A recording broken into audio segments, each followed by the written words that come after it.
National medical commission यानी NMC ने डॉक्टरों को जेनेरिक दवा लिखने की अनिवार्यता संबंधी आदेश को वापस ले लिया है। अब डॉक्टर जेनेरिक दवाइयों के अलावा दूसरी दवाएं भी प्रिस्क्राइब कर सकेंगे।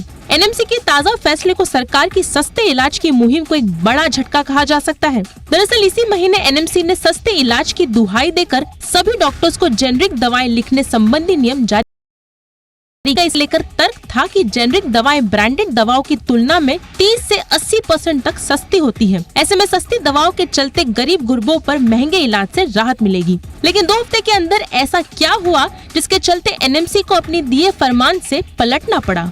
दरअसल जैसे ही एनएमसी के जेनेरिक संबंधी नियम सामने आए, इंडियन मेडिकल एसोसिएशन और federation of resident doctors association यानी FORDA इसके विरोध में उतर आया। इलाज में जेनेरिक दवाओं की अनिवार्यता पर सवाल उठाने लगे।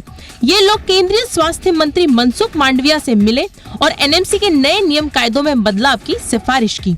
पहले समझते हैं कि आखिर जेनेरिक दवा लिखने की अनिवार्यता के अलावा एनएमसी के वो ऐसे कौन से नियम थे जिस पर IMA का विरोध था। तो बता दें कि एनएमसी ने साफ किया था कि जेनेरिक दवा नहीं लिखने पर डॉक्टर का लाइसेंस एक तय समय के लिए सस्पेंड किया जा सकता है। वहीं दवा कंपनियों से किसी तरह के गिफ्ट लेने पर भी एनएमसी ने पाबंदी लगा दी थी। अब समझते हैं कि आखिर एनएमसी के अपने फैसले से पीछे हटने की क्या वजह रही और इसका सस्ते इलाज पर कितना असर पड़ेगा। दरअसल IMA और federation of resident doctors association ने भारत में बनने वाली जेनेरिक दवाइयों की गुणवत्ता पर सवाल उठाए थे और कहा था कि इस तरह के नियमों से मरीज की जिंदगी जोखिम में पड़ सकती है। साथ ही IMA की दलील थी कि केवल सस्ती होने के चलते जेनेरिक दवा को लिखना अनिवार्य नहीं किया जा सकता। दवाओं की कीमतें तय करना सरकार का काम होता है।